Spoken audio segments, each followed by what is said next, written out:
So you had this stellar idea of, hey, what if? No, we're not going to do that stinking show. We're going to redo our whole review on the What If show today. We are not going to do it. Not going to do it. Well, I should let you introduce this topic. I shouldn't steal your thunder here. Tell us about your inspiration. Yes. So I was thinking, because I was like, we do a lot of talking about movies and shows. Of course. And I want to, and we do our comic book breakdowns. Okay, we do have our stories that we tell. Naturally. To get you guys to read comic books, because that's what we do. It keeps us in business on our $0 salary here. So thriving business. Yes. But I was thinking we could branch out a little bit. Yep. Go into what we like. So I came up with this. Pretty much, we both have a top 5 of our own. I'll be very interested to see if there's any overlap. Sure. But the topic for this is top 5 characters we want to see live action. Mm-hmm. So, love that. My question to you, Jordan, you bet, before we dive deep, are there any characters on your list that have shown up live that you thought, okay, this character was not done justice? Great question. Or are they all fresh? So, because that will change one of my picks. Yes to both. So your idea I thought was tremendous. Great topic. So I started making my list, and I had to create separate categories in my list. Okay? Here's my categories. So there's the not yet seen, so we haven't yet gotten a live action version. And by live action in particular, I'm meaning movie. Right. Okay? We're not going to count Smallville, the TV show. No. Then there's some that fall in the category that you just mentioned, where we've already seen some of these characters, but we'd like to see them done again, or maybe just more of. So, for example, Superman, like this is a layup. I would like to see more of Henry Cavill as Superman. Okay. Right? He's a great Superman. I would like to see more of him as Superman. Doesn't feel like I'm going to get that wish fulfilled. Bummer for me, but he'd be a candidate on that particular category. I had a little fun with this other category. Never needs to be seen again. Then I'll spoil it for you right now. Poison Ivy. She was done once in a movie. Never need to see her again. Really? Never. That's bold. Never. Yep. I think she could be done right. I don't want it. I don't want it. Just done. Just out. I just don't think Uma Thurman was the right pick for that. Also agreed. I think that. Also agreed. Because I think just not good. The actress who played her in Gotham, if you've ever watched that TV show, haven't. It's pretty much just origins of all of Batman's villains, right, and of Bruce Wayne becoming Batman. Because I think at the end of the show he does become Batman. Sure. But it follows a young James Gordon. Yep. Which is a great concept for a show. It's solid. It's a solid show. I need to finish it. I haven't finished it in 4 years. So, but the character that played her, I thought did really well. Okay. So anyway, there's my category. That is not who I thought was going to be on there. Do you know how, by the way, if that would have been our topic of choice, do you know how long my list would have been? Oh, and we'll come back to it, because I need to leave it sequestered into its own. That's another podcast topic. Okay. So we won't. So we're going to stick to your. Yes. So you just went all idea, out. dude. Your idea has branched off other categories. So we'll come into those. There's another one of. I'm a genius, guys. Can't be topped. Like never touch again. It's going, like, in my mind, it's inevitable that some of these characters are going to be reimagined. Right. Okay. Another little spoil here: Christian Bale's Batman. I think that's the best Batman I'm ever going to see. Okay, but I don't want there to not be any more Batman movies. Okay. I'm all for more Batman movies.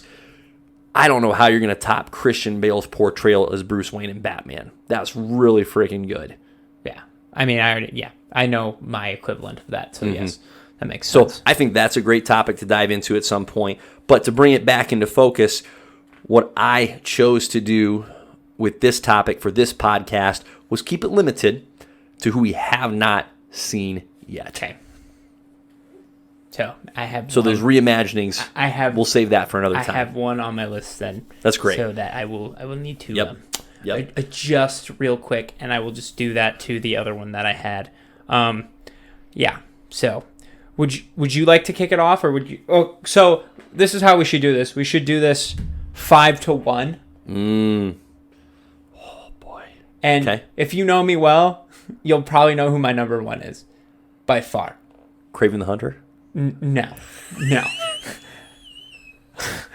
That thought came to me today. That thought came to me while I was doing this. And I immediately got angry. I was like, you know who hasn't shown up in a film? Craven. And I'm like, oh, wait, we're getting a stupid one. And then I legit, like, got angry. I got so mad. So I say we go 5-1, unless you don't have them in a particular order. No, that's good. Let me do a little rearranging because I just kind of brain dumped. But I can do that. I can do a 5-1. With the caveat of, hey, listen, we can always revise our freaking lists. This is not gospel. Right. Well, it is, but it's gospel that's fluid. Okay, it's fluid. It's fluid. Right. It's malleable. It can be changed. It can be molded. Have you ever seen Stephen A. say that? Because he does. No, is that a typical? Yeah, he does phrase top of 5 his? lists on ESPN. And he goes, it's fluid. It's fluid. Whenever anyone questions, I'm kind of disappointed in his list, myself that I just channeled some Stephen A. But you know what? So be it. I'll lean into it this time. Okay, so 5-1. all right. See, I've even got more than 5 on my list, which is just cheating. Well, that's fine. Let's do. We can include honorable mentions Sure. if you would like. Most of my list is going to be DC oriented. So is mine. It just is because there's so much less DC content, right? There just is. I was like Malekith. Okay, we brought him up earlier. I would love to see Malekith redone and done right. right because he should be an outstanding Thor villain.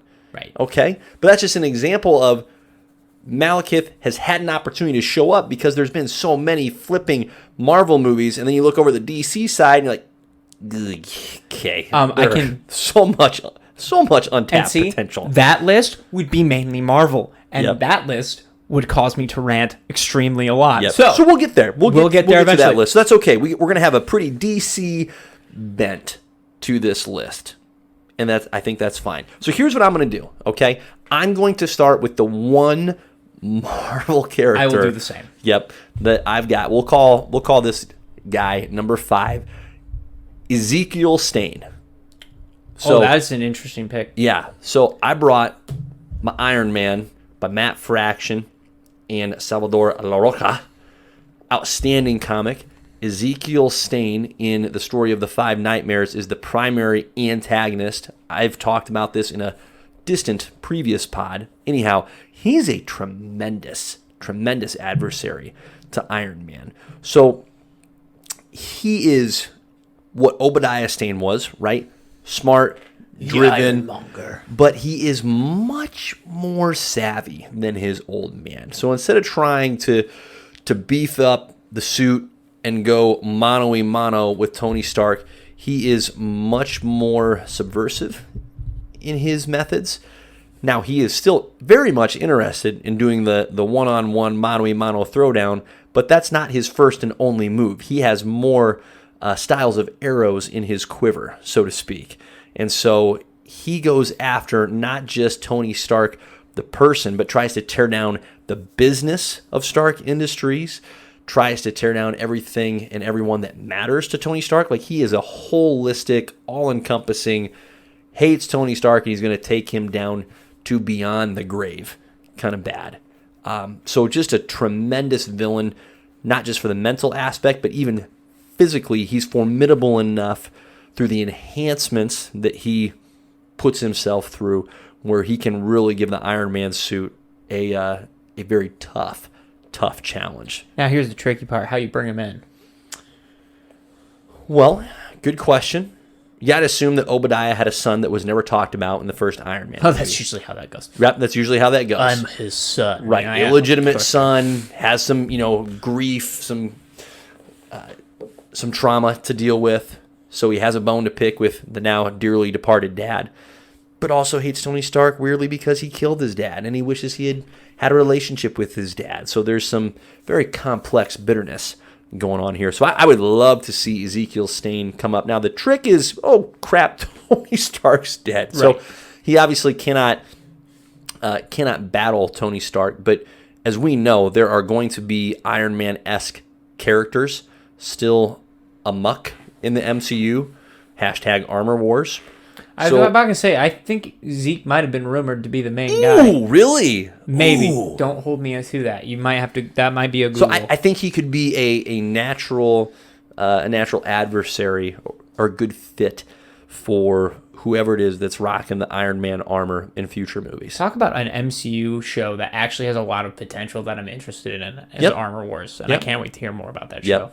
So Ezekiel Stane, there's my number 5. Okay, my number 5 is also the only Marvel character I have on the list. Yes. It's hilarious. And honestly, I do not have an attachment personally to this character. It's more of the impact he has on the universe itself. And I picked Mephisto. Interesting. Because if we introduce Mephisto, there's a good chance we get Ghost Rider. Okay. Ghost Rider back. Okay. That would be great. Yeah. I think about also his impact on Spider-Man in the One More Day storyline where he makes a deal to give up his marriage in favor of saving Aunt May. I think there's potential to almost do something similar to that now. Sure. That Aunt May is no longer with us in the MCU. I think he has a lot of ties to Doctor Strange, which would be a lot of fun. I think there's just a lot to explore in that realm, and he brings that to the table. And he's also kind of like the trump card, essentially, in the sense of like when Mephisto shows up, something's going down because he wants something out of that person, whether it's a hero or a villain, because he's been involved with Doom, he's been involved with, like I said, Spider-Man. You have Hulk, Venom, like he's just there. So I think his impact as a whole. Now, where do you put him in? You put him in something like a Ghost Rider, maybe to introduce him, and then after that, he just shows up randomly. He would be an interesting tie-in with Scarlet Witch. So that's my Marvel pick. It's great. So it's great. Love that pick. That's outstanding. Okay. Mephisto. He's one of those characters that has long been rumored to appear and has yet to make an appearance. So it seems inevitable, right? Just a matter of time. More of a when, not if, but nonetheless, we're still waiting. Also, if he showed up in the Ghost Rider movies, I don't know that. I haven't seen them, so it does not count for me. I don't think you're missing out. I think that's fine. I just want to point that out. I don't want them to come at me and be like, your list is inaccurate because he was in the Nicolas Cage Ghost Rider movies. I don't care. Okay, I didn't see him. Doesn't matter. I didn't see him. Not relevant. This is my list. Not relevant. It's fluid. Shut up. It's freaking fluid. Okay, great pick. All right, so we got our Marvels in there. There you go, Marvel. Hey, good on you. You're putting out a lot of content, so the options are fewer and far between. You really made it hard. I tried to get at least 2 of you on there, and the other one that I had on there was already done. Yep. Okay, another pick of mine is kind of a combo pick. I would love to see Mr. Miracle and Big Barda show up in DC. Okay. Yep. So Scott Free, a.k.a. Mr. Miracle, the new god or one of the new gods of New Genesis. I would really enjoy seeing his character show up. And again, little theme going on here. I brought his comic from a couple years back, written by Tom King. Well done, Tom. It's an outstanding book, and I bring up Big Barda as well because the relationship between Scott Free and Big Barda is really tremendous and really beautifully done in this comic run. Part of it is because physically it's such a humorous pairing, right? Scott's your average size, 6-foot-tall white guy, and Big Barda fits the name, right? She could play in the WNBA. She's got some height to her. And so there's this uncommon physical pairing there. But there's also the relational dynamic that is outstanding. They have a genuine care for each other because of their shared experiences on Apocalypse that left each of them just traumatically scarred and yet driven to fight for good and against Darkseid and his minions. But I love the idea of DC going cosmic. Like, that is one of the aspects of DC that, personal preference, I think is just superior to Marvel. That's a hill that I'll die on. not really a hill worth dying on, I suppose, but if I had to, I would. I love it when DC goes cosmic, and Mr. Marvel is a great character for that. So what I would like to see is I would love to see DC do a movie or a show. Doesn't matter which, I guess.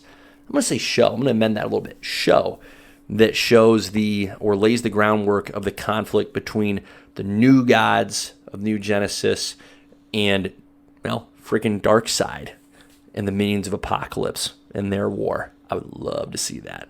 Be some good drama there. Love it. So there you go. As one I did not have on my list, so It's okay. we're doing good. It's okay. We're doing good. Yeah, love it. Diversity here. Right.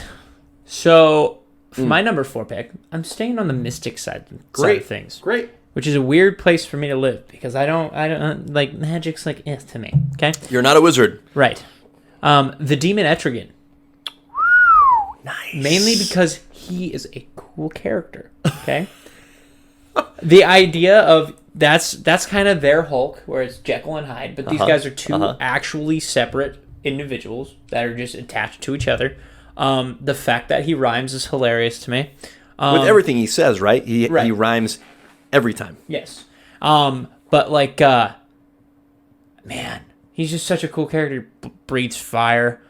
Like, good ability to have. I mean, he adds to the mystic side of things, and he's a beast. The dude's a beast.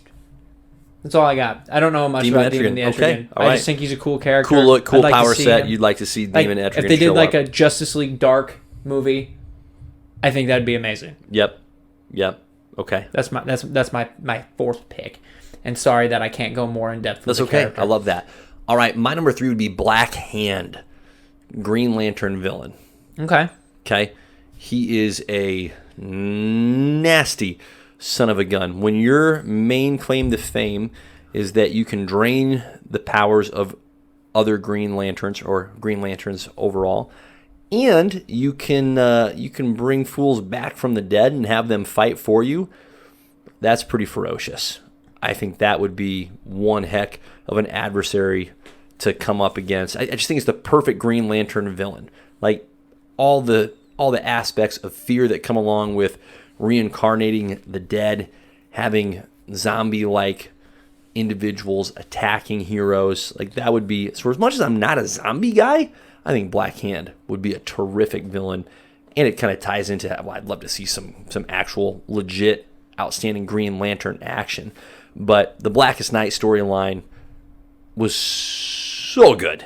So good. And Black Hand had such a huge piece in introducing and leading the Black Lanterns that I'd be down for that. Can you imagine if DC would have done like what Marvel did and just had Blackest Night as one of their events? Goodness. Talk about highway robbery. Anywho. There you go. That actually leads really well into my 3rd pick, which is Jon Stewart, Green Lantern. Ooh. Because that was my Green Lantern growing up. Justice League Unlimited, the animated series. Yep.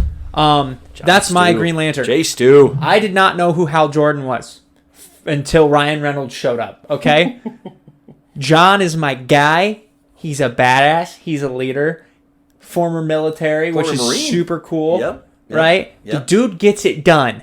And also his constructs are all like, they're all very detailed. Extraordinarily detailed. Right. Yep. So, like we already got Hal. We had a crack at Hal. I want John. I love that pick. John's my dude. Love that pick. That's a great pick. So, and if we're going Green Lanterns, number 2 would be Kyle Rayner, just because him doing constructs on screen would be fantastic. Because it's pretty gorgeous. He just does whatever he wants, and I think that's fantastic because that's how I would run it.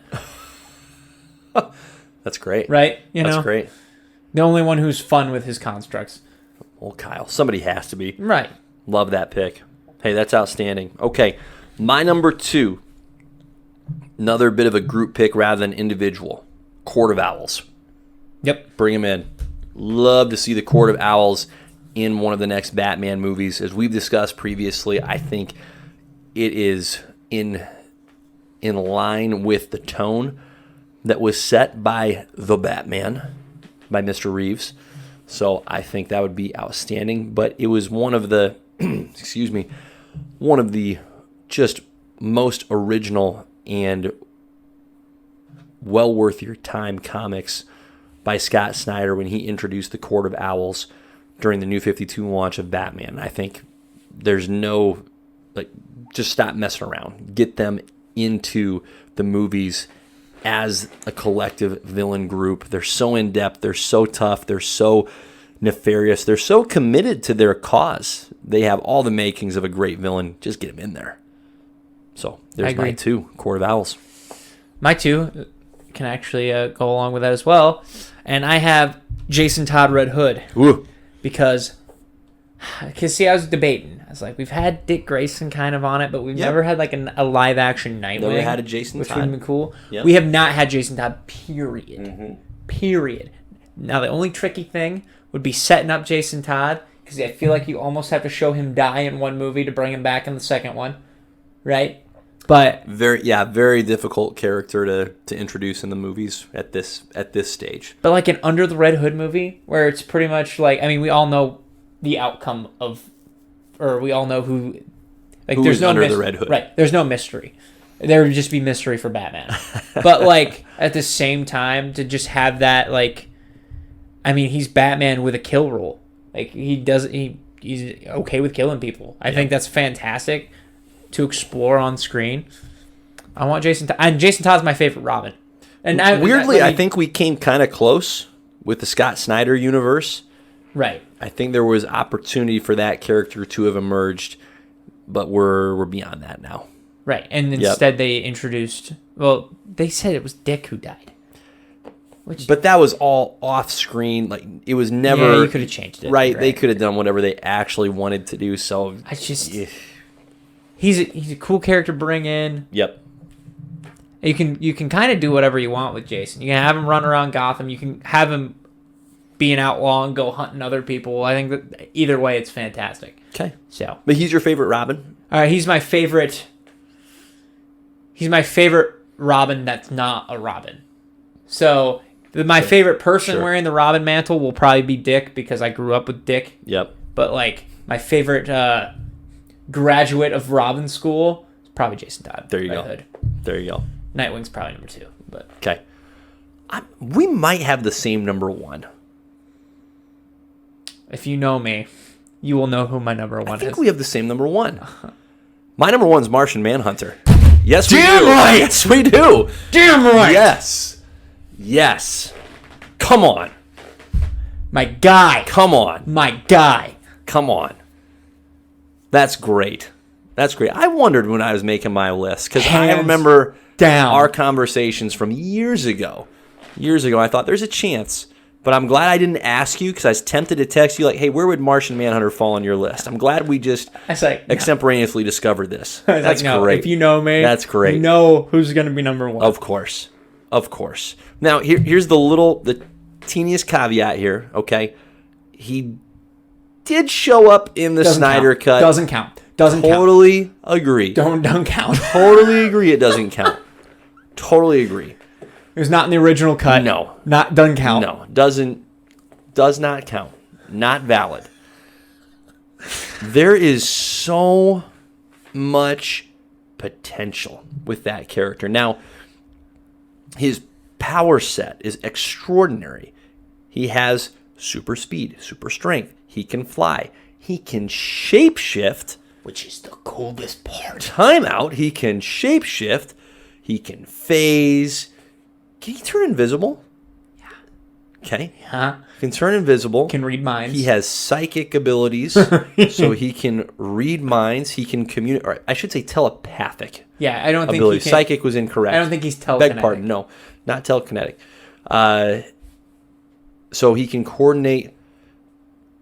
And one of the coolest aspects, okay, I'm going to call him original, but in the Grant Morrison run of the Justice League comics from late 90s that I really read and just embraced and enjoyed. There's a ton of Martian Manhunter in there. He creates a telepathic link amongst every member of the Justice League. So they're not using like audio comms. They're using comms, so to speak, that have been established by Martian Manhunter in their own minds.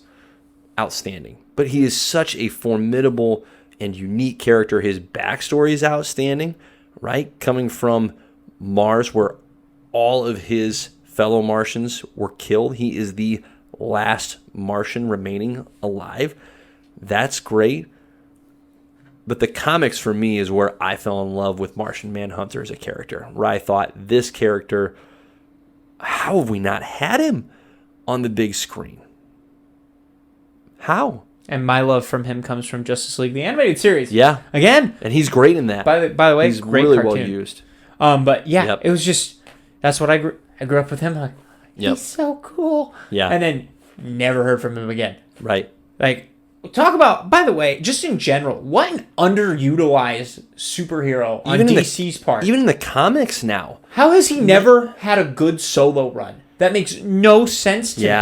Yeah, it's a great question. And that's one of the tragedies of the New 52 is, on the one hand, we had a reimagining of Cyborg that was outstanding and very worthwhile. But it came at the expense of Martian Manhunter having his place in the Justice League pantheon. And I know Martian Manhunter was still around in a manner of speaking, but Not the same. in a really awkward adversarial way where Amanda Waller tried to set up the Justice League of America and Martian Manhunter was a member of that group. Didn't he lead it? Maybe, but it just didn't work. Like, it was just very, very clunky because they were set up to be in direct opposition to just the Justice League. And his counter was Superman, by the way. Right. He was the counter for Superman. If that doesn't put that on the nose, my lord. Yep. Go ahead. Yep. So, underutilized 100%, not just on the film and TV side, but in the comics itself. It's like, what are we doing here? We're missing out on a rich, outstanding character. So, at some point, he's going to get done right in the comics again. And at some point, he's going to show up whenever, because it's going to happen in our lifetime.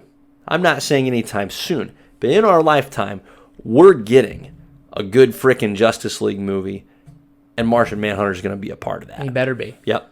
But I do, there is only one nitpick, but this is just with the character in general, is his weakness being fire. I think that's a very horrible weakness to have.